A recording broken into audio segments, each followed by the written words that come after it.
Assalamualaikum warahmatullahi wabarakatuh. Salam sehat untuk kita semua. Semoga kita semua selalu mendapat lindungan Allah Subhanahu wa taala ya. Diberikan nikmat sehat walafiat serta dimudahkan segala urusannya. Amin ya robbal alamin. Kesempatan kali ini Mimin akan membagikan satu cerita misteri.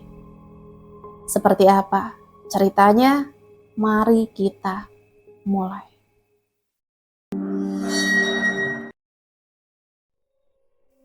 Perkenalkan, namaku Mira. Aku bungsu dari 4 bersaudara.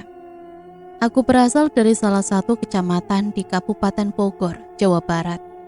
Tepat di tahun 2015, aku lulus di salah satu SMA di Kabupaten Bogor. Pada saat itu, aku sebenarnya tidak ingin melanjutkan pendidikan. Keinginanku hanya satu, yaitu langsung bekerja dan bisa menghasilkan uang, agar tidak membebani kedua orang tuaku lagi. Maklum, aku terlahir dari keluarga yang biasa-biasa saja. Ayahku hanya seorang petani, sementara ibuku berjualan sayur mayur di pasar. Namun kedua orang tuaku memaksaku untuk melanjutkan pendidikan. Karena kata mereka, aku harus bisa melebihi mereka berdua, mengubah nasib keluarga jika memiliki gelar tinggi. Karena desakan kedua orang tuaku itu, aku hanya bisa menuruti saja. Awalnya ayah memintaku untuk kuliah di Yogyakarta. Bukan tanpa alasan, ayah menginginkan aku berkuliah di sana. Karena kakak pertamaku sudah menetap dan berkeluarga di sana. Jadi aku biar bisa terpantau karena ikut tinggal di rumah kakakku. Terlebih biaya kuliahku juga akan dibantu oleh kakak pertamaku. Namun aku menolak. Tetap saja, aku ada rasa tidak enak. Penolakanku bukan karena ingin hidup bebas, tapi seandainya kakakku masih lajang, aku pasti menyetujui keinginan ayah. Akhirnya aku meminta agar bisa kuliah di kota Bandung. Karena jaraknya yang tak begitu jauh. Setiap weekend atau liburan kuliah, tentu aku bisa pulang ke rumah. Dibandingkan jika aku harus kuliah di Yogyakarta, bisa-bisa aku cuma pulang setahun sekali, seperti kakak pertamaku. Setelah cukup lama menimbang permintaanku, ayah akhirnya mengizinkan juga. Toh ada sahabatku yang juga akan kuliah di kota kembang itu, namanya Santi. Dengan begitu ayahku percaya, karena Santi juga sudah kenal dekat dengan keluargaku. Singkat cerita, aku dan Santi pergi bersama-sama ke kota Bandung untuk mendaftar di 2 perguruan tinggi. Satu perguruan tinggi negeri dan satu lagi perguruan tinggi swasta. PTN yang aku pilih sama dengan Santi, sementara untuk PTS-nya berbeda. Santi memilih PTS yang ada di wilayah Taman Sari, sementara aku memilih PTS yang lokasinya berada di Dipati Ukur. Kami sendiri tidak ikut jalur mandiri untuk bisa kuliah di PTN, karena tentu saja kembali lagi pada masalah keuangan keluarga kami. Awal di kota Bandung, kami berdua memang tak langsung mencari tempat kos. Masalahnya kami masih buta jalan dan daerah di kota Bandung. Kebetulan saat itu Santi memang berencana akan ikut tinggal di rumah tantenya yang ada di daerah Sukajadi untuk sementara waktu.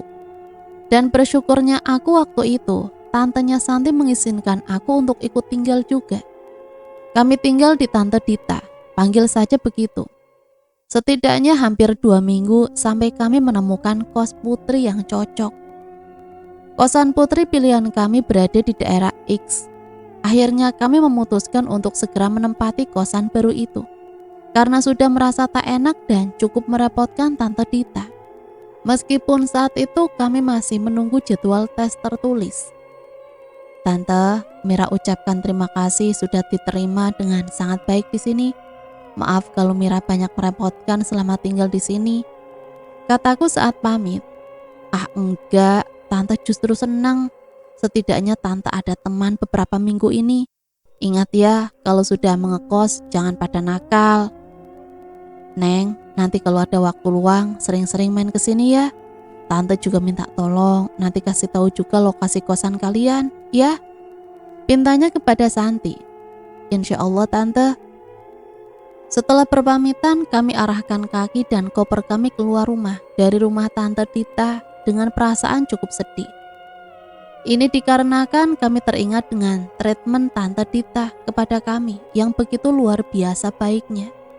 Kalaupun aku sukses nanti, aku pasti tidak akan pernah melupakan jasa Tante Tita kepada aku.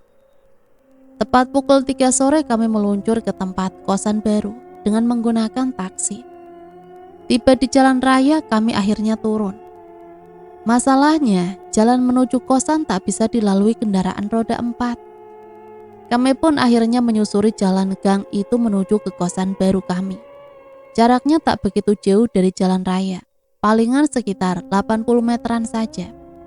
Untuk sekedar informasi, bangunan kos yang akan kami huni memang terlihat sudah lama atau tua. Namun kami memilih tempat kosan itu karena cocok untuk kami. Selain harganya murah, suasana yang hening, serta kebersihannya terjaga. "Assalamualaikum," kata Santi sambil mengetuk-ngetuk pagar pintu besi bercat hijau dengan gembok yang menggantung di slot kuncinya. "Waalaikumsalam," jawab seorang ibu-ibu yang baru saja keluar dari bangunan kos dan berjalan sedikit terhuyung-huyung sambil menghampiri kami. "Iya Neng, ada yang bisa ibu bantu?" "Kami mau ngekos di sini Bu, kemarin sudah bilang sama Bu Linda." "Ini teh Neng Sari sama Neng Mira," kata ibu-ibu itu sambil mencoba membuka kunci gembok gerbang. "Iya Bu, kok ibu tahu nama kami?" "Mari masuk, Bu Linda kemarin sudah bilang sama Bibi." "Perkenalkan, nama Bibi Asih, Bibi yang setiap hari bersih-bersih di sini," katanya. Kami pun mengangguk sambil melemparkan senyum. Bi Asih kemudian membawa kami ke ruang utama bangunan kos. Ia kemudian mempersilahkan kami untuk duduk di kursi tamu. Bi Asih kemudian meminta izin untuk ke dapur dulu. "Tunggu ya Neng, Bibi ke dapur dulu, silakan duduk dulu." "Baik Bi." Seketika Bibi langsung berbalik arah ke arah dapur. Aku pun membuka obrolan kepada Santi tentang antusiasku bisa mengekos di tempat ini. "Enak ya Ti, rumahnya nyaman, sepi dan gak berisik." "Iya Mir, sejuk juga hawanya di sini, gak beda jauh sama Bogor." Tak begitu lama Bi Asih kembali dengan 2 gelas teh tawar di kedua tangannya. "Ini Neng, minum dulu." "Terima kasih ya Bi, atuh gak usah repot-repot padahal." "Ah enggak, cuma air putih aja kok." "Neng Santi sama Neng Mira asalnya dari mana kalau Bibi boleh tahu?" "Dari Bogor Bi, kalau Bi Asih?" "Bibi mah dari Cianjur, cuma suami Bibi dari sini. Nah kalau Bu Linda sama dari Cianjur juga. Beliau tinggal di sana. Oh ya, ini kunci kamarnya Neng. Kamarnya di lantai 2 ya," kata Bibi sambil menyodorkan kunci kamar yang gantungannya berupa angka 7 dan 8. Setelah berbasa-basi, kami akhirnya izin kepada Bi Asih untuk masuk ke dalam kamar. Sebelum langkah kami mencapai anak tangga, Bi Asih memberitahukan kami untuk tidak sesering mungkin keluar malam. Karena kata dia di Bandung sedang ramai tindak kejahatan jalanan. "Iya Bi, kami juga tidak suka keluar malam kok." Bangunan kos yang kami tempati ini memang sebuah rumah cukup besar. Di rumah ini terdapat 10 kamar kos. 4 kamar berada di lantai 1 dan sisanya berada di lantai 2. Setiap kamar kos sudah dilengkapi dengan kasur, lemari, dan meja belajar. Istimewanya lagi, kamar mandi juga sudah ada di dalam. Cukup murah dengan kisaran harga 500.000 per bulan. Kamar aku dan Santi saling berhadapan-hadapan. Kami pun langsung membereskan barang-barang kami setelah memasuki kamar. "Bersyukur aku teh bisa dapat kosan seperti ini Ti. Nyaman, murah, lengkap pisan pula." "Jangan teriak-teriak atau Mir, gak enak sama tetangga kamar sebelah," kata Santi mengingatkan. "Maaf atuh, kalau aku ngomongnya pelan, mana mungkin kedengeran sama kamu," ucapku sambil menghampiri Santi di kamarnya. Di dalam kamarnya, Santi ternyata sedang memperhatikan banyak tulisan tangan di dinding kamar menggunakan pulpen. Ia membaca satu persatu tulisan tangan itu. "Sini dibaca Mir, itu tulisannya curhatan semuanya," kayaknya dulu penghuni kos di sini pernah patah hati deh, kata Santi sambil tertawa. Beruntung ya kita tidak pernah jatuh cinta, jadi nggak tahu deh rasanya patah hati kayak gimana. Jawabku ikut tertawa. Iya Mir, bisa nggak ya nanti minta dicat ulang temboknya? Kesannya kan jadi kotor gitu. Coba nanti bilang ke Piasi. Aku dan Santi pun mempercepat kegiatan beres-beres kamar. Pasalnya sebentar lagi hari sudah mulai gelap. Ditambah lagi kami juga harus mencari makanan untuk makan malam karena perut kami sudah keroncongan. Azan maghrib berkumandang. Kebetulan aku dan Santi sudah selesai membereskan kamar. Kami pun mandi untuk bisa segera menunaikan sholat. Baru saja mau memakai baju, Santi sudah mengetuk pintu kamarku. Mir, udah selesai belum? Udah, kenapa? Tanyaku sambil membukakan pintu untuk Santi. Katanya mau ngajak sholat bareng, aku tungguin di kamar ya. Iya, sebentar aku ambil mukena aku dulu. Aku heran dengan ajakan Santi, padahal aku tidak pernah merasa bilang kalau mengajak Santi untuk sholat berjamaah. Apa mungkin aku lupa? Mungkin saja. Assalamualaikum warahmatullahi wabarakatuh. Assalamualaikum warahmatullahi wabarakatuh. Suara salam Santi mengakhiri sholat jamaah kami. Alhamdulillah, aku ke kamar dulu ya Ti, naruh mukena dulu. Santi yang tengah khusyuk berdoa hanya mengangguk saja. Saat aku melipat mukenaku dan akan menyimpan ke atas meja belajar, terdengar sayup-sayup suara Santi tengah melantunkan ayat-ayat suci Al-Quran. Oh Santi lanjut mengaji, gumamku. Aku menunggu Santi sambil rebahan di kasur hingga aku mandang azan Isya. Santi tak juga mengetuk pintu kamarku. Jangan-jangan dia ketiduran, batinku. Aku yang sudah tak kuat menahan lapar akhirnya masuk ke dalam kamar Santi tanpa mengetuk pintu terlebih dahulu. Ternyata Santi tengah menunaikan sholat Isya. Aku pun kembali ke kamar untuk mengambil mukena dan ikut menyusul menunaikan sholat Isya. Kebetulan juga aku belum batal. Mir, cari makan yuk, ajak Santi. Aku udah nunggu tahu dari tadi, sebentar, aku pakai kerudung dulu. Aku dan Santi kemudian turun ke lantai 1. Anehnya, aku tidak melihat penghuni kos lainnya, terkecuali hanya Piasi yang sedang duduk santai di teras rumah. Maaf Pi, kok sepi ya? Pada kemana memang penghuni kos lainnya? Iya Neng Mira. Iya Neng, kalau Neng Ratna sama Neng Ayu lagi pulang kampung kan masih libur kuliahnya. Kalau Teh Siska pulangnya biasanya malam. Kalau yang lainnya? Nggak ada lagi, di sini hanya 5 orang. Itu Teh sudah termasuk sama Neng Mira sama Neng Santi. Walah, berarti kamar 05 ya Pi? Oh ya Pi, kalau tembok kamar dicat ulang bisa nggak sih? Tembok kamar yang mana Neng? Kamar saya Pi, kamar nomor 7. Kalau boleh besok mau dicat ulang gitu, soalnya kelihatannya kotor. Nanti bilang dulu sama Bu Linda ya. Bibi harus izin dulu soalnya nggak berani mutusin. Oke Debi, ya udah Mira sama Santi mau cari makan dulu. Ucapku meminta izin. Kami kemudian membeli makanan di sebuah warung nasi tak jauh dari kosan. Kami meminta kepada penjual untuk membungkus makanan yang telah kami beli. Setelah membayar, kami akhirnya pulang. Piasi masih duduk di teras. Saat kami akan masuk ke dalam kamar, Piasi pamitan untuk pulang. Ia akan kembali besok pagi untuk membersihkan kosan kami. Bibi pulang dulu ya. Besok kalau Neng Santi sama Neng Mira mau duplikat pintu gerbang sama pintu rumah silakan. Soalnya yang lain juga begitu, kata Piasi. Iya Bi, terima kasih banyak ya. Piasi kemudian pulang ke rumah setelah mengunci pintu gerbang. Kami pun akhirnya ke arah dapur untuk mengambil piring dan sendok yang memang sudah disiapkan pemilik kos untuk para penghuni. Kalau sepi gini agak serem juga ya Mir. Iya juga, tapi kalau penghuni lainnya udah pada selesai liburan, kayaknya bakal rame deh. Kami berdua akhirnya menyantap makanan yang sudah kami beli di kamar Santi.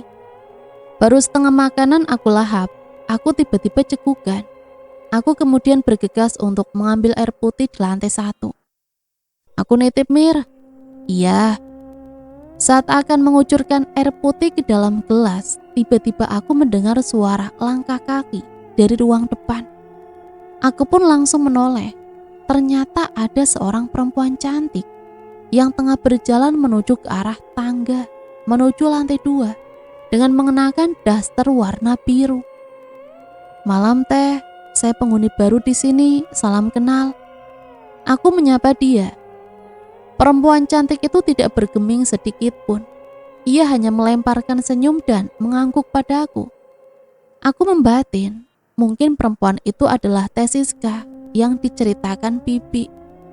Setelah menutup pintu, aku kemudian kembali menuju ke kamar Santi. Saat melanjutkan makan, aku bercerita kepada Santi bahwa ada penghuni kosan yang sudah pulang. Ti, tadi aku lihat ada penghuni kosan yang ternyata sudah pulang loh. Kayaknya itu Teh Siska deh. Kamarnya juga di lantai 2 sama seperti kita. Hah? Tapi kok aku gak dengar ada yang buka pintu kamar di lantai 2 ini? Ah, palingan kamu lagi fokus makan jadi gak dengar. Bisa jadi sih. Setelah selesai makan, aku dan Santi kemudian mengobrol mengenai persiapan mengikuti tes tertulis. Kebetulan pintu kamar Santi hanya tertutup setengah, sehingga saat ada yang lewat di depan pintu kamar, pasti kami akan bisa melihatnya. Termasuk perempuan tadi yang baru saja lewat dan melirik kami yang tengah asik mengobrol di dalam kamar. Malam Teh, Santi menyapanya. Perempuan itu mengangguk, lalu berjalan mengarah ke arah kamar 9 dan 10. Bukannya tadi kamu bilang sudah ke atas duluan saat ambil minum, Mir? Iya, Ti, mungkin dia habis dari bawah lagi kali. Tapi kalau tadi ke bawah, kita berdua pasti lihat dia dong. Orang pintu kan nggak tertutup rapat. Kata Santi sedikit keheranan. Aku pun meminta Santi untuk tidak berpikir macam-macam. Aku lantas mengalihkan topik pembicaraan. Kalau kamu nggak keterima di PTN gimana dong? Ya sudah, mau gimana lagi? Mau di PTN atau di PTS, yang penting mah sama-sama kuliah. Iya Siti, yang penting kita Teh harus ngasih yang terbaik buat orang tua kita dan lulus dengan nilai yang bagus. Saat mengobrol, tiba-tiba kami mendengar suara pintu gerbang terbuka. Kami berpikir bahwa itu adalah Biasi. Namun tak lama, pintu depan juga ikut diketuk. Biasi, buka pintu dong. Terdengar suara perempuan memanggil Biasi. Aku dan Mira yang mendengar suara perempuan itu sedikit kebingungan. Jangan-jangan itu salah satu penghuni kos lainnya yang sudah selesai liburan dari kampung halamannya, Mir. Mati aku lupa ngambil kunci pintunya, Ti. Pasti dia nggak bisa buka kunci dari luar. Aku dan Mira bergegas menuju ke lantai bawah untuk membukakan pintu. Saat pintu terbuka, aku dan Mira cukup kaget melihat wajah perempuan tadi. Wajahnya mirip dengan perempuan yang tadi sempat bertemu dengan kami berdua di dalam rumah. Halo, kalian siapa? Mana Biasi? Saya Mira Teh. Ini Santi. Kami penghuni baru kosan ini. Kataku yang masih dalam keadaan sedikit syok. Hai, aku Siska. Salam kenal ya. Oh iya, nanti kalau kunci pintu depan, kuncinya dicabut ya. Soalnya aku selalu pulang malam. Kata dia sambil berjalan melewati kami untuk menuju ke kamarnya. Mir, kamar dia di lantai bawah. Yang di lantai atas tadi siapa? Tanya Santi kepada aku. Aku hanya menggelengkan kepala. Teh Siska, tunggu. Kataku berlari menuju ke kamarnya. Loh, kalian kenapa? Kok seperti dikejar setan aja ah? Anu Teh, Teteh bisa temenin kita di lantai atas enggak? Boleh, sebentar ya, aku ganti baju dulu sama cuci muka. Kami pun menunggu Teh Siska, tepat di depan pintu kamarnya. Kami yang setengah ketakutan saling berpegangan tangan, dan pandangan kami hanya mengarah pada satu titik, yaitu kamar Teh Siska. Oke, aku udah beres, ayo. Oh iya, kalau boleh tahu, kalian asalnya dari mana? Tanya Teh Siska kepada kami sambil berjalan mengarah ke anak tangga. Kami dari Bogor Teh, kalau Teteh sendiri? Oh, aku mah dari Cililit, tahu. Kami yang tak tahu daerah itu hanya menggelengkan kepala. Obrolan kami terhenti saat Santi membuka pintu kamarnya. Silakan masuk Teh. Oh, kamu di sini. Ini bekas kamar sahabatku dulu, Novi. Kata Teh Siska. Memangnya Teh Novi kemana? Kok kamarnya dikosongin? Panjang ceritanya, nanti kapan-kapan aku ceritain deh. Kami pun akhirnya larut dalam obrolan hingga lupa waktu. Kami pun tadinya berusaha menceritakan kejadian ganjil yang kami alami. Namun kami kurang yakin. Khawatirnya justru Teh Siska malah yang ketakutan. Akhirnya kejadian itu kami simpan berdua. Jam menunjukkan pukul 1 malam. Teh Siska yang kebetulan sudah mengantuk pamit untuk kembali ke kamar. Ia harus bangun pagi untuk kembali bekerja. Teh Siska sendiri bekerja di salah satu hotel yang ada di daerah Setiabudi. Aku balik ke kamar dulu ya, udah ngantuk nih. Besok ngobrol-ngobrol lagi ya. Semoga kalian betah. Iya Teh, makasih udah mau nemenin ya. Sekembalinya Teh Siska ke kamarnya, aku pun juga ikut kembali ke kamar. Aku mencoba menepis kejadian ganjil yang menimpa kami berdua. Dan akhirnya tidur pulas. Aku sendiri tak mau mengingat-ingat kejadian itu lagi. Keesokan harinya, saat aku terbangun, aku mendengar suara biasi di lantai bawah. Aku pun kemudian menghampirinya untuk menanyakan toko yang menjual alat-alat keperluan rumah tangga. Pagi Pi, Neng Mira sudah bangun.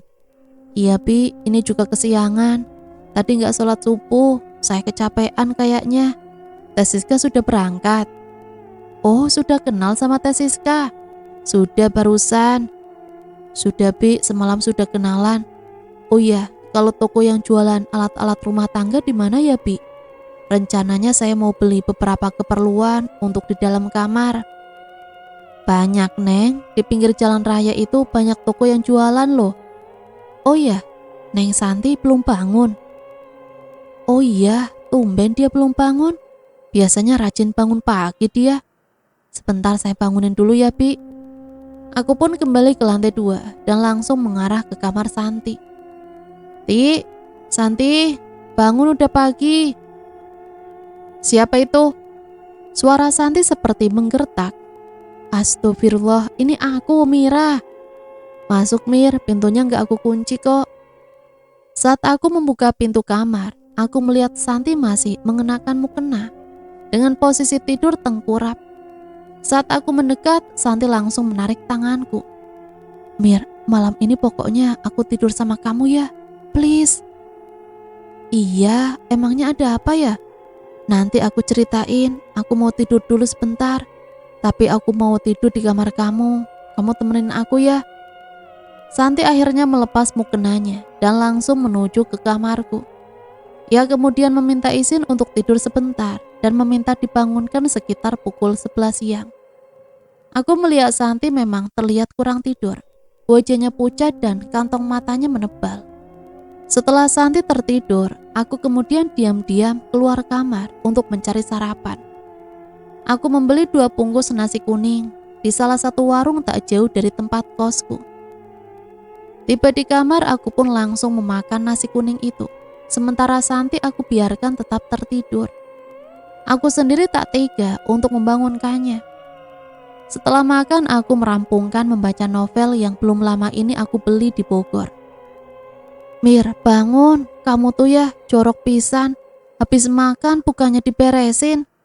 Santi membangunkanku. Rupanya setelah makan, aku justru yang ketiduran sambil memegang buku novel. Dan bungkus bekas nasi kuningnya masih terbuka di karpet yang digunakan untuk alas kasurku. Aku ketiduran, jawabku sambil nyengir. Ini aku udah beliin nasi kuning buat kamu. Iya Mir, nanti aja aku makannya. Aku mau mandi dulu. Aku ikut mandi di sini ya. Iya, apa sih yang enggak buat kamu? Kami pun akhirnya mandi bergantian. Setelah mandi, akhirnya kami pergi untuk membeli sejumlah peralatan. untuk keperluan di kosan. Di perjalanan, Santi baru berani buka suara tentang kejadian yang dialami subuh tadi saat dia menunaikan sholat. Kosan itu ada hantunya, Mir. Maksud kamu? Pertama, ada teteh-teteh yang semalam muncul, mukanya mirip Teh Siska. Kedua, aku alami saat aku sholat subuh. Santi kemudian menjabarkan kronologi detail kejadian ganjil di pagi buta tadi. Setelah terbangun karena alarm ponselnya, ia kemudian langsung menuju ke kamar mandi untuk wudhu. Saat membungkuk untuk wudhu, ia merasa melihat seperti ada seseorang yang tengah berdiri di kamar mandi. Pas aku bungkuk mau basuh hidung, mata aku tuh kayak lihat kaki persis di sebelah kiri. Karena cukup ketakutan, Santi pun meneruskan wudhunya dengan mata tertutup. Anehnya saat selesai wudhu dan ia memberanikan diri membuka mata, tidak ada seorang pun ada di dalam kamar mandi. Namun kejadian ganjil itu berlanjut saat ia menunaikan sholat. Ia merasa ada seseorang yang telah menjadi makmumnya. Ia pun merasakan desahan nafas di telinganya, apalagi saat ia selesai membaca surat Al-Fatihah. Aku tuh dengar ada yang bilang amin. Nah pas aku salam, aku gak lihat siapa-siapa di belakangku. Seketika bulu romaku meremang mendengar cerita Santi. Masa iya kosan itu berhantu? Coba nanti pas pulang kita tanya ke bibi ya. Setelah kami membeli beberapa keperluan, akhirnya kami kembali pulang. Baru saja tiba di depan pagar kosan, tiba-tiba suara Teh Siska mengagetkan kami dari belakang. Ternyata Teh Siska pulang lebih awal. Teh Siska pulang lebih awal dikarenakan ia merasa sedikit tidak enak badan. Ia kemudian izin untuk pulang dan beristirahat. Kalian dari mana? Beli peralatan untuk keperluan di kosan, Teh. Masuk yuk, badanku agak meriang ini. Kami pun akhirnya bersama-sama masuk ke kosan. Di teras aku melihat Biasi sedang duduk manis sambil mendengarkan radio. Teh Siska pun akhirnya berpamitan untuk langsung menuju kamar. Aku dan Siska yang menemani Biasi di teras sekaligus ingin bertanya tentang adanya hantu di kosan itu. Tapi karena tak ingin menyinggung perasaan, kami akhirnya urung membicarakannya. Hanya saja Santi meminta izin untuk pindah kamar. Bi, boleh nggak kalau Santi pindah kamar? Loh, kok tiba-tiba? Baru juga sehari di sini. Nggak apa-apa, Bi, cuma pengen aja pindah. Ya sudah, Bibi coba telepon Bu Linda ya. Biasi kemudian mengeluarkan ponsel kecilnya dari saku celana. Ia kemudian meminta izin kepada Bu Linda untuk memberitahukan tentang niat Santi yang ingin pindah kamar. Ternyata Bu Linda mengizinkan. Santi diminta untuk pindah ke kamar yang ada di lantai bawah. Kebetulan kamar nomor 6, 9, dan 10 sudah ada yang memesan. Rencananya penghuninya akan menempati kamar itu sebulan lagi. Mereka juga seorang mahasiswa baru, sama seperti kami. Santi hari itu juga pindah ke kamar di lantai bawah, bersebelahan dengan kamar Teh Siska. Aku menjadi satu-satunya penunggu kamar di atas. Setelah kejadian itu, aku beruntung tidak ada gangguan yang begitu menyeramkan yang menimpa aku. Paling suara-suara aneh yang sering aku dengar di malam hari. Itu pun hanya beberapa kali, tidak terus-menerus. Dan itu tidak begitu membuatku takut. Kami juga masih menutup rapat-rapat kejadian ganjil yang kami alami saat pertama kali ngekos di kosan itu. Kami tidak bercerita kepada Teh Siska dan juga Biasi hingga waktu di mana hari tes tertulis tiba. Hasil pengumuman ternyata Santi menjadi salah satu orang yang cukup beruntung. Ia masuk ke PTN itu. Sementara aku tersingkir dan harus berlapang dada. Aku akhirnya terpaksa mendaftarkan diri ke PTS yang ada di Dipati Ukur. Padahal jika ditakar-takar, kemampuan akademiku lebih dari Santi. Tapi nampaknya aku memang kurang beruntung. Karena pada dasarnya, keberuntunganlah yang menentukan hasil akhir. Seminggu sebelum kuliah perdana dimulai, kosan mendadak ramai. Teh Ratna, Teh Ayu kembali dari liburannya. Kedua perempuan ini ternyata berkuliah di perguruan tinggi yang sama denganku. Kesedihanku karena gagal masuk di PTN terbayarkan, karena aku tak menyangka akan satu atap dengan para seniorku. Apalagi kedua perempuan itu terbilang cukup baik dan ramah. Perkenalan kami dengan Teh Ratna dan Teh Ayu cukup berkesan, sekaligus membuatku penasaran. "Mira, kamarnya di lantai atas." "Wih, berani ya," ucap Teh Ayu. "Iya Teh, emangnya ada apa ya di lantai atas?" "Gak ada apa-apa kok, cuma kan kamu sendirian," jawab Teh Ayu seperti menyembunyikan sesuatu. "Kan katanya hari ini bakal ada 3 penghuni baru masuk juga Teh, jadi nanti Mira ada teman." "Oh iya, bagus deh, makin rame kosan ini, seru." Sebelum waktu asar ketika penghuni baru itu berdatangan, aku cukup terkesima melihat kedatangan mereka. Berbusana fashionable, terbilang sangat gaul dibandingkan aku dan penghuni kosan lainnya. Karena pada dasarnya kami semua berhijab. Biasi menyambut kedatangan mereka dan langsung memberikan kunci kamar di masing-masing penghuni baru itu. Mereka bertiga yaitu Anggi, Eki, dan Fitri.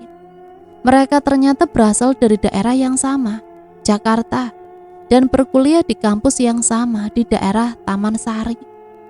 Lengkap sudah formasi penghuni kos, hanya saja menyisakan 2 kamar kos yang kosong. Kamar nomor 5 dan 7. Kamar nomor 5 digunakan untuk gudang, sementara kamar nomor 7 bekas dihuni oleh Santi, dibiarkan kosong begitu saja. Siapa tahu ke depan ada yang menghuni, niat temboknya dicat pun urung dilakukan, karena Santi lebih dulu pindah kamar. Hari demi hari kehidupan di kosan itu berjalan normal. Kami semua seperti memiliki sebuah keluarga baru, meski jauh dari orang tua. Makan bersama, masak bersama, kadang juga berkumpul bersama untuk sekaligus bergosip. Itulah yang kami kerjakan di luar aktivitas kami sebagai seorang mahasiswi. Namanya juga perempuan. Hingga pada suatu sore hari, tepatnya 3 bulan setelah kami hidup bersama di rumah kosan itu, aku dan Teh Ayu dikejutkan dengan kehadiran seorang laki-laki di ruang tamu kosan saat pulang. "Maaf, mau cari siapa ya?" tanya Teh Ayu. "Saya nunggu Anggi Teh," kata lelaki itu. Tak lama Anggi turun dari lantai 2. Ia langsung menjelaskan kepada kami jika lelaki itu adalah pacarnya, namanya Ruli. "Ini Ruli, pacar aku Teh." "Oh iya, Anggi pergi dulu ya. Assalamualaikum," kata Anggi berpamitan sambil meraih tangan pacarnya. Lelaki itu hanya mengangguk, melemparkan senyum kepada kami sebelum keluar dari pintu rumah. "Bisa-bisanya Anggi bawa cowok ke dalam rumah," ucap Teh Ayu menggerutu kesal. Memang di kosan itu ada aturan lisan melarang penghuni kos untuk tidak mengajak lawan jenis ke kosan, apalagi sampai menginap. Kebetulan saat itu juga Biasi sedang tidak di kosan karena merawat suaminya yang jatuh sakit, sehingga Anggi leluasa membawa pacarnya. Karena kekesalan itu, Teh Ayu kemudian mengadukannya kepada Teh Siska sepulang ia kerja. Malam itu juga, Teh Siska yang mendengar cerita dari Teh Ayu tentang kelakuan Anggi, kemudian langsung menuju ke lantai atas. "Ki, Ki, Anggi mana?" panggilnya sedikit bernada tinggi. "Belum pulang Teh." Memang hari itu Anggi masih belum kelihatan batang hidungnya, padahal waktu sudah menunjukkan pukul 10 malam. Aku sempat mengirimkan pesan singkat untuk menanyakan keberadaannya, sekaligus menanyakan apakah dia akan pulang atau tidak. Namun Anggi tak membalasnya. Keesokan harinya, saat aku keluar kamar, aku melihat ada sepatu laki-laki tergeletak di depan pintu kamar Anggi. Aku yang penasaran akhirnya mencoba mengetuk pintu kamar Anggi, namun tak ada respon dari dalam kamarnya. Aku pun akhirnya turun ke bawah dan mencoba membangunkan Teh Siska. Aku bilang ke Teh Siska jika ada sepatu laki-laki di depan pintu kamar Anggi. Teh Siska yang sudah kepalang emosi dari kemarin malam langsung memanggil Teh Ayu, Teh Ratna dan juga Santi untuk bersama-sama menuju ke kamar Anggi. Teh Ayu mengetuk pintu kamar Anggi cukup keras. ia sempat memanggil nama Anggi dengan nada tinggi agar Anggi membukakan pintu kamarnya. Suara Teh Ayu kemudian membangunkan Eki dan Fitri yang masih terlelap tidur. "Gi, buka pintunya, Gi, sekarang!" Anggi kemudian membuka pintu kamarnya dengan wajah masih sedikit kusut karena baru bangun tidur. "Iya Teh, kenapa sih?" "Ini sepatu siapa? Jawab!" bentak Teh Siska. Anggi sontak terlihat cukup gugup. "Sepatu cowok aku Teh." "Suruh keluar sekarang." Dia nggak di sini. Anggi pinjam sepatu Ruli, soalnya sendal Anggi kemarin putus. Jadi Ruli ngasih pinjam." Nada Anggi seperti menutupi.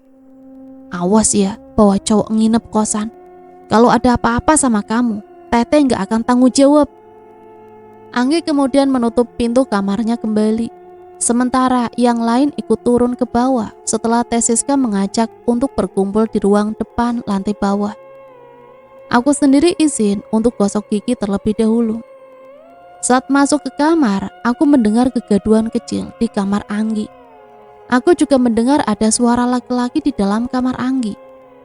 Aku berpikir jika Anggi memang membawa pacarnya menginap di kosan saat semuanya sudah tertidur.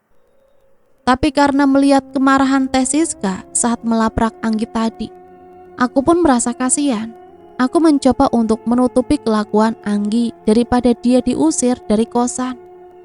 Di ruang depan lantai bawah, Teh Siska kemudian bilang kepada para penghuni, kecuali Anggi, untuk tidak nekat membawa lawan jenis ke kosan. Kalau nekat, akan diadukan ke Bu Linda dan bisa saja diusir. Soalnya kata dia bakal ada kejadian yang di luar nalar kalau hal itu benar-benar nekat dilakukan. Tapi Teh Siska tidak merinci secara detail penjelasannya.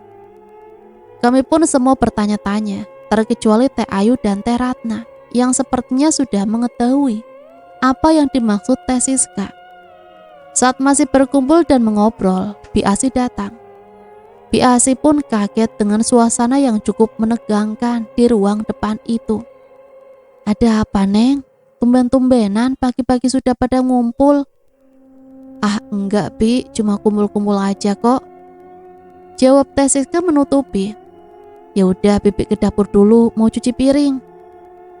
Seketika semuanya bubar dan masuk ke dalam kamar masing-masing, bersiap untuk mandi karena semua harus berangkat kuliah. Sementara aku mengajak Santi untuk ke kamarku terlebih dahulu. Aku ingin memberikan bukti kepada Santi jika Anggi memang membawa pacarnya menginap. "Aku nggak seuzon, Ti, tapi kamu coba deh di sini dulu." "Ada apa emangnya?" "Pacar Anggi masih ada di kamar. Aku tadi dengar suara laki-laki di dalam kamar Anggi." Karena tak juga mendengar suara laki-laki, Santi pun akhirnya nekat menguping di pintu kamar Anggi. Namun sialnya, niat Santi diketahui oleh Fitri yang saat itu tengah keluar kamar. "Kamu ngapain di situ, Santi?" "Shh, jangan berisik." Ternyata kegaduhan di depan kamarnya membuat Anggi membuka pintu kamar. Anggi yang melihat Santi berdiri di depan pintu kamarnya langsung curiga jika Santi sedang menguping karena posisi badannya sedikit membungkuk. Sontak Anggi pun membentak Santi dengan kata-kata kasar khas marahnya orang ibu kota. Santi menangis karena rasa bersalahnya yang nekat menguping kamar Anggi. Aku dan Fitri langsung menenangkannya. Santi pun lari ke kamarnya. Sementara aku menarik Anggi dan membawa masuk ke kamarku ditemani Fitri. "Sudah Anggi, aku tuh tahu kalau cowok kamu ada di kamar kan? Jangan fitnah ya." Anggi masih ngeles. "Aku dengar tadi kok suara laki-laki di dalam kamar kamu. Kamu jangan bohong. Apa aku minta Teh Siska buat geledah kamar kamu? Kebetulan dia belum berangkat kerja kok." Anggi pun terdiam dan raut mukanya terlihat panik. Anggi akhirnya jujur jika Ruli memang tidur sekamar dengannya. Ruli menginap karena saat mengantar Anggi malam sudah begitu larut. Apalagi jika Ruli memaksakan pulang. Anggi khawatir ada apa-apa di jalan. Apalagi Ruli tidak membawa kendaraan pribadi. "Aku minta tolong, jangan bilang ke siapa-siapa. Cukup kita aja yang tahu." Anggi merengek kepadaku dan juga Fitri. Karena alasannya yang masuk akal, aku akhirnya menuruti permintaan Anggi. Begitu juga dengan Fitri. Selepas itu aku meminta agar Anggi meminta maaf kepada Santi karena telah membentaknya. Anggi pun menyetujuinya. Namun dengan syarat permintaan maaf itu akan dilakukan jika penghuni lain sudah berangkat untuk beraktivitas. Karena ia takut kelakuannya diketahui penghuni lainnya. Setelah semuanya berangkat, Anggi dan aku kemudian mengetuk pintu kamar Santi, bermaksud mengantarkan Anggi untuk meminta maaf kepada Santi. Namun berkali-kali pintu kamar diketuk, Santi juga tidak merespon. Biasi yang curiga lantas menghampiri kami. Sudah berangkat kali Neng Santinya? Loh, Neng Anggi sama Neng Mira nggak kuliah? Jadwal kuliah Mira sore, Pi. Kalau Anggi lagi kurang enak badan, jadi izin. Ya sudah teh, Bibi izin pulang dulu. Soalnya suami Bibi teh masih sakit. Kerjaan Bibi juga sudah selesai semuanya kok, kata Biasi berpamitan. Aku mencoba lagi mengetuk pintu kamar Santi untuk memastikan jika dia belum pergi kuliah. Namun dari dalam kamar Santi, aku dan Anggi mendengar seperti suara gigi beradu. Mungkin tidur, Nggi, nanti sajalah. Sekarang gimana caranya pacar kamu harus pulang sebelum yang lain pada pulang? Iya, Mir. Hampir masuk waktu maghrib, aku tiba di kos setelah selesai mengikuti perkuliahan. Aku pulang dengan membawa 2 bungkus makanan. Satu untuk aku makan, satunya aku sengaja belikan untuk Santi. Namun baru saja melewati pintu depan, aku mendengar suara Santi menangis dari dalam kamar.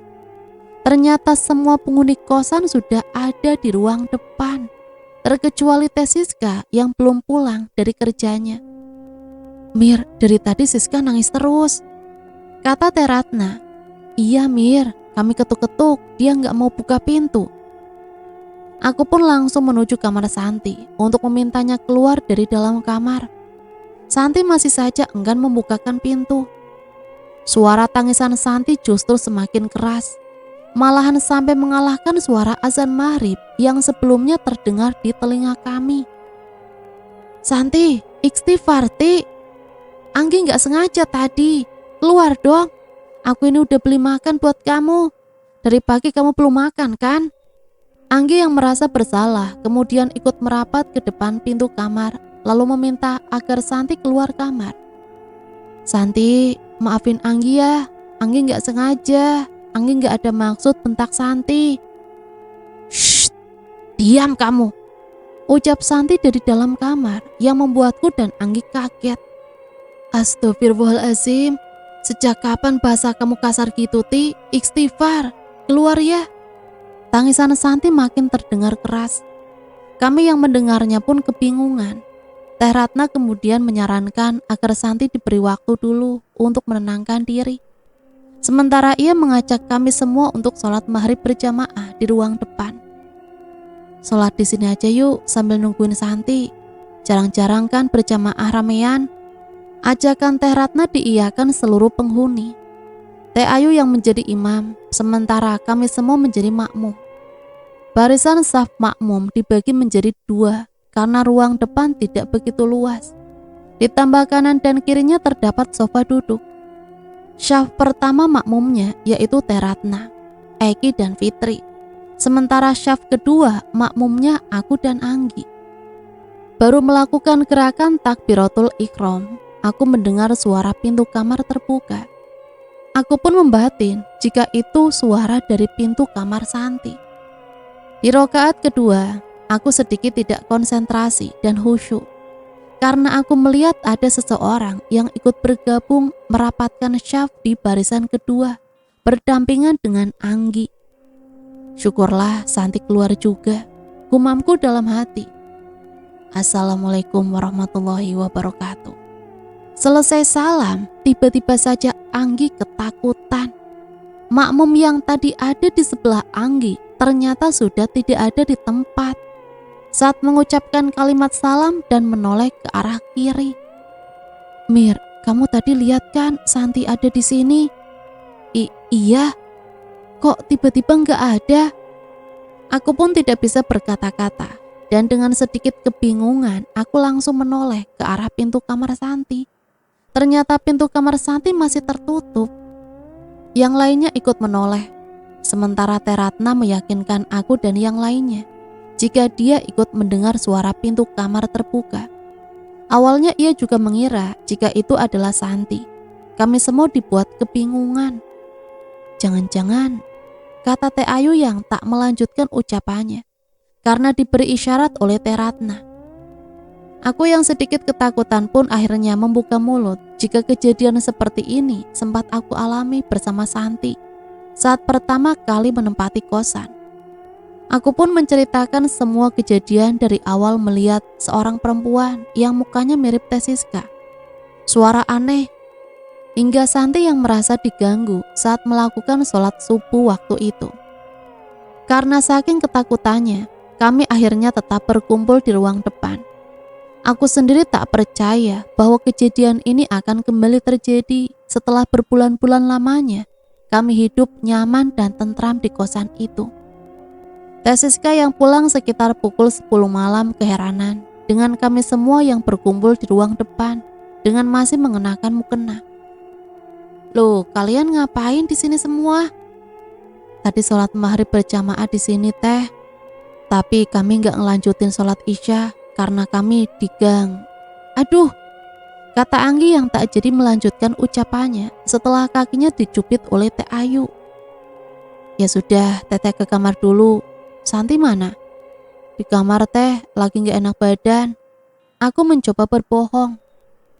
Baru saja Teh Siska masuk ke dalam kamar, penghuni kosan tiba-tiba dikagetkan dengan cerita Santi dari dalam kamar. Teh Siska pun kemudian keluar lagi karena penasaran. Sementara penghuni kos lain yang masih terdiam di ruangan depan hanya bisa kebingungan, termasuk aku sendiri. Sebetulnya semuanya begitu karena masih diselimuti ketakutan. Santi kenapa?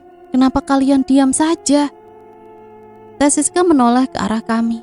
Teh Siska kemudian langsung menggedor pintu Santi tanpa henti sambil menanyakan apa penyebab Santi menangis secara histeris di dalam kamar. Santi, kamu kenapa? Istighfar. Tiba-tiba saja Santi tertawa begitu melengkingnya. Teh Siska kemudian menyeret langkahnya menjauhi pintu kamar Santi sambil keheranan. Ayu, kamu dengar itu suara ketawa siapa? Ayu yang merespon hanya bisa mengangguk. Ada apa sebenarnya ini? Kenapa begini? Kenapa dia datang lagi? Aku dan penghuni baru lainnya semakin kebingungan. Siapa dia yang dimaksud Teh Siska? Saking ketakutannya, kami hanya bisa saling berpelukan tanpa sedikit pun beranjak. Ayo Ratna, panggil Piasi ke sini sekarang. Perintah Teh Siska. Teh Ayu dan Ratna pun bergegas keluar kosan untuk ke rumah Piasi yang jaraknya tak begitu jauh. Meski masih mengenakan mukena. Tak begitu lama Piasi datang dengan seorang bapak-bapak mengenakan baju koko dan sarung bermotif kotak-kotak, lengkap dengan peci di kepalanya. Bapak-bapak itu kemudian langsung menuju kamar Santi untuk membujuknya keluar dari dalam kamar. Neng, sudah Neng, mari ngobrol, buka ya.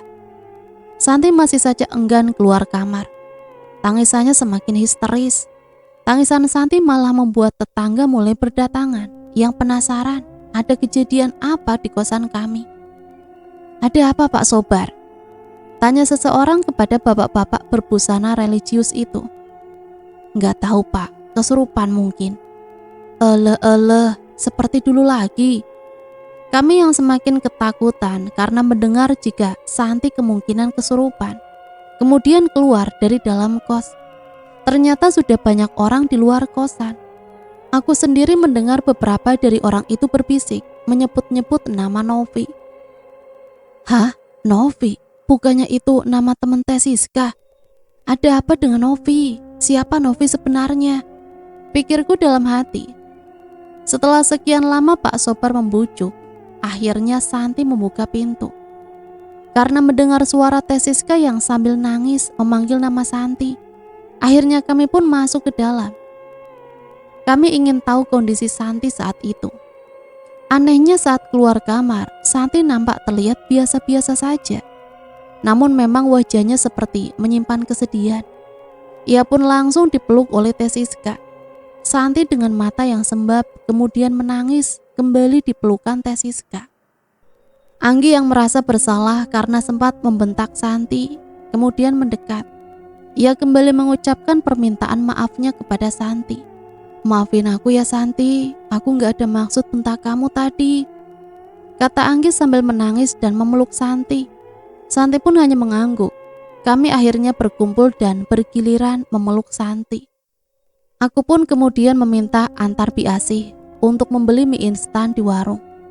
Sebab makanan yang sudah aku belikan tadi untuk Santi pasti sudah basi.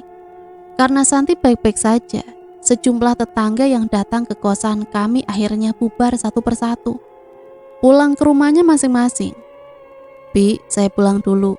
Kalau misal ada apa-apa, panggil saya lagi ya," kata Pak Sobar. "Iya Pak Ustadz, maaf ya kami merepotkan," ucap Biasi sambil berjalan untuk mengantarkan aku ke warung. Santi dengan lahapnya memakan mie instan yang dimasak oleh Biasi. Sementara penghuni kosan lainnya masih berusaha mencairkan suasana agar kondisi kosan tidak begitu canggung setelah kejadian tadi. Namun tiba-tiba saja Fitri menanyakan siapa Novi kepada Teh Siska.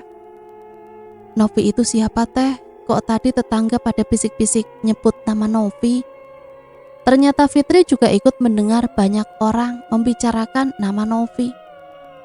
Biasi langsung menyerobot untuk menjawab pertanyaan Fitri. "Oh, Teh Novi itu anaknya Bu Linda, teman baiknya Teh Siska, iya kan Teh?" Iya Pi." Namun Santi tiba-tiba saja membanting sendok begitu saja mendengar kata-kata itu. Ia kemudian masuk kembali ke kamar tanpa mengucap sepatah kata pun. "Santi, kamu kenapa? Habisin dulu mie-nya." "Biarin, Santi mungkin capek mau istirahat. Yuk semuanya istirahat, kasihan juga Biasi, keganggu. Mana suami Biasi juga kan lagi sakit." Setelah Biasi pulang, kami semua masuk ke kamar masing-masing. Baru saja masuk kamar, Anggi mengetuk pintuku. Anggi juga mengajak Eki dan Fitri untuk berkumpul di kamarnya. Saat kami berkumpul, Anggi pun menceritakan hal yang membuat kami semua kaget. "Maaf ya, aku kemarin gak bilang ke kalian kalau Ruli tidur di sini. Tapi jujur, aku gak ngapa-ngapain sama Ruli, sumpah. Jadi alasan yang sebenarnya gini, Ruli itu sebenarnya malam itu mau pulang, tapi pas mau pulang, dia ngerasa kalau aku diikuti hantu perempuan. Terus, Ruli katanya sih lihat hantu perempuan itu ada di belakang aku. Aku takut lah. Terus aku minta antar ke kamar atas. Ternyata hantu perempuan itu masih ngikutin aku. Ruli akhirnya mutusin buat nemenin aku. Tapi dia begadang semalaman, gak tidur sekamar sama aku." Belum selesai Anggi bercerita, kami berempat mendengar suara pintu di kamar nomor 7 terbuka. Aku yang teringat kejadian ganjil di malam pertama aku tiba di kosan, langsung berusaha meraih gagang pintu kamar Anggi dan langsung menutupnya. Kami hanya bisa saling tatap dan tanpa bersuara. Pintu kamar nomor 7 itu kemudian terdengar tertutup disertai dengan suara seseorang mengunci dari dalam. Kami pun saling merapatkan badan, masih dalam keadaan terdiam, dengan memasang awas telinga kami. Namun kami justru mendengar suara aneh di lorong deretan kamar kami. Suara langkah kaki seseorang terdengar begitu jelas. Apalagi saat itu, suasana sudah sangat sepi. Karena jam sudah menunjukkan pukul 2 dini hari. Anggi yang semakin ketakutan akhirnya meraih selimut dan menutupi wajahnya. Fitri dan Eki pun mencoba merebut selimut yang digunakan Anggi. Aku sendiri hanya bisa menutup mata dan mengangkat kedua tanganku ke arah daun telinga agar aku tak mendengar suara itu. Namun tiba-tiba pintu kamar Anggi diketuk. Berulang-ulang pintu kamar diketuk. Akhirnya Anggi memberanikan diri untuk bertanya siapa yang mengetuk pintu kamarnya dari balik selimut. "Siapa?" Tapi tidak ada suara sama sekali. pintu kamarnya diketuk kembali. Dan tiba-tiba ada seseorang seperti membuka pintu kamar Anggi. Aku yang penasaran mencoba membuka mata secara perlahan. "Santi, kenapa aku nggak diajak?" kata Santi. Mendengar ucapanku, Anggi, Eki, dan Fitri kemudian membuka selimut yang menutupi wajah mereka. Baru saja Anggi mengajak masuk Santi, tiba-tiba muka Santi berubah menjadi pucat pasi. Ia tiba-tiba menyeringai, memandangi kami. Giginya terlihat menguning dan tiba-tiba tertawa melengking. Kami semua melihat Santi begitu, sontak berlarian keluar dari dalam kamar, menabrak tubuh Santi yang berdiri tepat di depan kamar Anggi. Kami turun ke bawah dan menggedor kamar Teh Siska. Teh Siska yang sudah tertidur tampak terlihat emosi melihat kelakuan kami semua. Teh Ayu dan Teh Ratna pun ikut keluar dari kamar. Kami pun masuk secara paksa ke kamar Teh Siska tanpa permisi. Disusul Teh Ayu dan Teh Ratna yang penasaran. "Ada apa ini? Teh, tutup pintunya sekarang," kataku yang sudah menempel di sudut tembok belakang pintu kamar Teh Siska. Teh Siska yang masih kebingungan akhirnya menutup pintu kamarnya. Di dalam kamar kami semua berkumpul, terkecuali Santi. Aku pun akhirnya menceritakan kejadian yang baru saja kami alami. Merasa aneh, Teh Siska kemudian keluar kamar dan mencoba mengetuk pintu kamar Santi. "Santi, udah tidur?" Anehnya Santi membuka kunci dan membukakan pintu kamarnya. "Iya Teh, kenapa?" "Udah tidur kamu?" "Udah Teh, aku Teh ngerasa capek pisan, gak tahu kenapa." "Ikut yuk ke kamarku," ajak Teh Siska.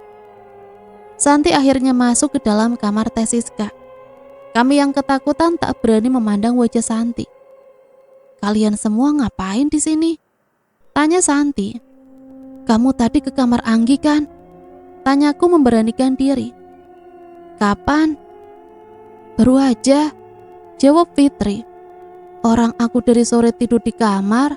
Tuh Teh, gara-gara Anggi aku sakit hati," kata Santi mengadu ke Teh Siska. Mendengar penjelasan Santi itu, semua penghuni kosan mendadak kebingungan. Tentu saja, karena tadi Santi sempat menangis histeris di kamar. Lalu akhirnya tenang dan keluar kamar untuk makan mie instan. Setelah itu Santi terlihat marah lagi dan kembali ke kamarnya saat Fitri menanyakan ke Teh Siska, seseorang yang bernama Novi. "Sudah, besok Teteh mau cerita. Sekarang semuanya kembali tidur ya." "Aku mau ikut tidur di sini saja Teh. Aku meminta izin." "Aku juga," kata Anggi, disusul Fitri dan Eki. Udah, gini aja. Anggi sama Mira tidur sama Teteh. Eki sama Ayu, Fitri sama Ratna ya." "Aku Teh," kata Santi. "Kamu karena gak tahu ceritanya, kamu tidur aja di kamar sendirian ya." "Mir, sama aku aja ya," kata Santi. Aku hanya menggelengkan kepala. "Kok gitu sih Mir? Tega kamu." "Ya udah deh, gak apa-apa. Tapi kamu lagi gak marah sama aku kan Mir?" Sekali lagi aku hanya menggelengkan kepala. Keesokan harinya di ruang depan lantai bawah, Teh Siska membuka cerita lama yang tersembunyi di kosan itu kepada para penghuni baru. Karena cerita tersebut sudah pernah ia ceritakan kepada Teh Ayu dan Teh Ratna. Meski begitu, selama tinggal di kosan itu, Teh Ayu dan Teh Ratna hampir tidak pernah mendapatkan gangguan. Maka dari itu, Teh Ayu dan Teh Ratna menjadi penghuni terlama dan cukup betah tinggal di kosan itu. Aku sebetulnya sudah merasakan hantu itu muncul lagi setelah kalian tiba di sini beberapa bulan lalu. Tapi aku percaya hantu tidak sejahat itu kalau kalian tidak melakukan ulah yang fatal. "Ulah apa Teh?" Anggilah yang berulah memasukkan laki-laki ke kosan ini. Ternyata hantu itu tidak suka dengan keberadaan laki-laki di kosan itu. Sementara mengenai kemunculannya di hari pertama aku dan Santi menghuni kos ini, menurut Teh Siska hantu itu hanya ingin berkenalan saja. Dulu hampir rata-rata penghuni kosan juga mengalami hal yang serupa. Namun hampir semua yang pernah mengkos di kosan itu tidak betah dan akhirnya pindah. menyisakan Teh Ratna dan Teh Ayu. Memang hantu itu bisa meniru wajah siapa saja. Karena banyak dari pengakuan penghuni kos dulu, hantu itu menampakkan dengan wajah para penghuni kosan. Lalu apa hubungannya dengan Novi? Novi adalah sahabatku yang meninggal 7 tahun lalu karena terpleset jatuh di tangga itu setelah sholat subuh. Kepalanya terbentur lantai dan menyebabkan Novi mengalami luka dalam di kepalanya. Menurut Teh Siska, Novi sempat koma selama seminggu saat menjalani perawatan di salah satu rumah sakit di kota Bandung. Sebelum akhirnya meninggal dunia, Novi terjatuh saat berlari turun ke bawah dengan masih mengenakan mukena. Sebelum kejadian itu, Novi sholat subuh berjamaah dengan penghuni kos lainnya. Ia memang terbiasa menjadi makmum. Jadi sebetulnya itu hantu Teh Novi atau... Kemungkinan seperti itu, Fit. Tapi entahlah. Oh iya, Novi itu putri kedua dari Bu Linda, pemilik kosan ini. Dan dia dulu tidurnya di kamar nomor 7 yang pernah ditempati sama Santi sebelum pindah. Oh pantas, waktu itu pas Santi sholat subuh, Santi merasa ada yang menjadi makmum. Tapi pas selesai, Santi gak lihat siapa-siapa di belakangnya. Iya kan, Ti? Kataku, Santi hanya mengangguk. Nah Santi, kejadian kemarin sore sampai malam, kamu ingat gak? Kamu nangis-nangis sampai histeris dan kamu sempat kesurupan. Tanya Teh Siska. Santi pun hanya menggelengkan kepala saja. Seingatnya, ia hanya tidur terlalu lama hingga dibangunkan tengah malam oleh Teh Siska. Lalu apa hubungannya dengan membawa laki-laki ke kosan, Teh? Tanya Anggi penasaran. Jadi gini, Novi itu kan diamanati sama Bu Linda untuk menjaga kosan ini. Karena ini kosan putri, maka Bu Linda mewanti-wanti agar seluruh penghuni kosan tidak membawa teman lawan jenis masuk. Itu tugas yang diberikan kepada Novi. Karena Bu Linda sendiri kan tinggalnya di Cianjur. Maka dari itu, setelah kepergian Novi, Tetehlah yang diamanati untuk menjaga kosan ini. Karena Bu Linda tahu kalau Teteh sahabat Novi. Kalau ada apa-apa, Teteh wajib melapor ke Bu Linda. Teh Siska kemudian menceritakan kronologi detail penyebab Novi meninggal karena terjatuh dari tangga kosan. Sekitar seminggu sebelum kejadian itu, Novi sempat bertengkar hebat dengan pacarnya. Novi lantas mencurahkan kesedihannya kepada Teh Siska. Pertengkaran itu dipicu karena Novi seringkali melarang pacarnya untuk datang ke kosannya. Pacar Novi pun mencurigai jika Novi berselingkuh karena selalu melarang pacarnya datang ke kosan. Karena itulah Novi dan pacarnya akhirnya putus. Novi lantas mencoret-coret dinding kamarnya untuk meluapkan kekesalannya. Kebayangkan kalau misal Novi mengizinkan pacarnya datang, penghuni kos lain bakal berpikir seperti apa? Karena dia yang diwanti-wanti ibunya sendiri agar kosan steril dari laki-laki. Namun setelah sholat subuh, tiba-tiba Novi mendapat telepon dari pacarnya. Mantan pacarnya sudah berada di depan kosan. Niatnya ingin meminta maaf kepada Novi dan mengajak balikan. Karena tak ingin terlihat oleh penghuni kosan lain, makanya Novi diam-diam lari turun ke bawah. Tapi Tuhan berkehendak lain. Novi yang cerdas, periang, dan mandiri itu harus meninggal di usia 21 tahun setelah terjatuh dari tangga. Sejak saat itulah, kalau ada penghuni kosan bawa teman lawan jenis, pasti saja kosan ini gaduh. Ada yang kesurupan lah, itulah, inilah. 1,5 tahun lalu juga sama kejadian seperti kemarin. Tanya saja ke Ayu atau Ratna. Ada penghuni kosan yang nekat bawa teman laki-lakinya masuk ke dalam rumah ini. Setelah terungkap siapa hantu yang menghuni kosan itu dari cerita Teh Siska, maka semua penghuni baru semakin percaya tentang adanya larangan membawa lawan jenis masuk ke dalam kosan. Sejak saat itulah para penghuni kosan menghormati adanya aturan di kosan itu, hingga tak pernah ada yang mengalami kesurupan lagi. Meski begitu, hantu Novi memang terkadang sering muncul di saat-saat tertentu, seperti ikut menjadi makmum saat sholat, atau seliweran seperti ingin menyapa para penghuni kosan. Dan pada akhirnya, seluruh penghuni kosan menjadi terbiasa dengan kemunculan hantu Novi. Jika saat sholat berjamaah, para penghuni kosan tak pernah ketinggalan untuk mengirimkan doa kepada dia. Sementara kamar nomor 7 itu tak pernah diisi oleh siapapun. Hingga aku dan Santi, termasuk yang lainnya, lulus kuliah. Dan cerita selesai sampai di sini. Semoga cerita ini bisa menemani hari-hari teman-teman semua ya. Sampai di sini saya pamit undur diri, mohon maaf apabila banyak salah kata. Sampai berjumpa kembali di cerita-cerita misteri selanjutnya. Matur nuwun. Wassalamualaikum warahmatullahi wabarakatuh.